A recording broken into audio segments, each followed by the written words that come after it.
بسم الله الرحمن الرحيم. عن أبي سعيد رضي الله تعالى عنه قال قال رسول الله صلى الله تعالى عليه وسلم: أيما مسلم كسى مسلما ثوبا على عري كساه الله من خضر الجنة. رواہ ابو داود۔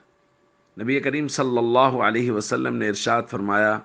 جو مسلمان کسی دوسرے مسلمان کو ضرورت کے وقت کپڑا پہنائے تو اللہ تعالیٰ اسے جنت کی سبز پوشاک پہنائیں گے۔ دوستو، بات چل رہی ہے کہ دکھی انسانیت کی مدد کرنا،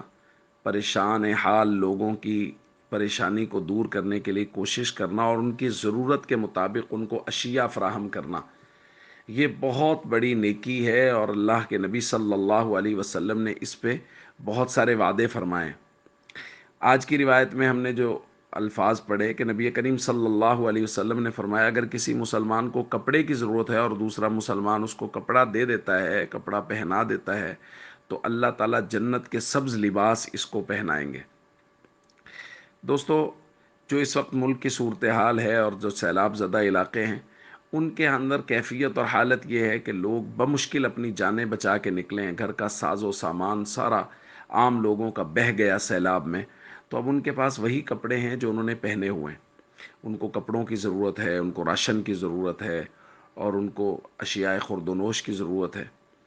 تو ہم سب کو ہر چیز میں معاونت کرنی چاہیے، لیکن جس وقت ہم یہ درس سن رہے ہیں، آپ حضرات یہ درس سن رہے ہیں، چاہے وہ خواتین ہیں مرد،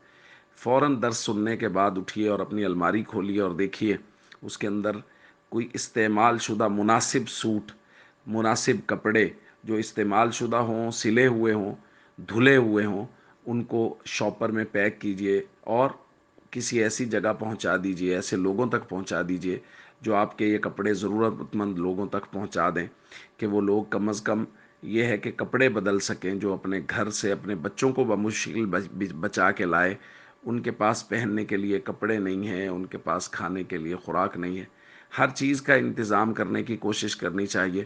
لیکن ہم میں سے ہر شخص یہ کام ضرور کر سکتا ہے کہ وہ کم از کم ایک سوٹ کپڑوں کا اپنے کپڑوں میں سے، استعمال شدہ کپڑوں میں سے، سلے ہوئے کپڑوں میں سے،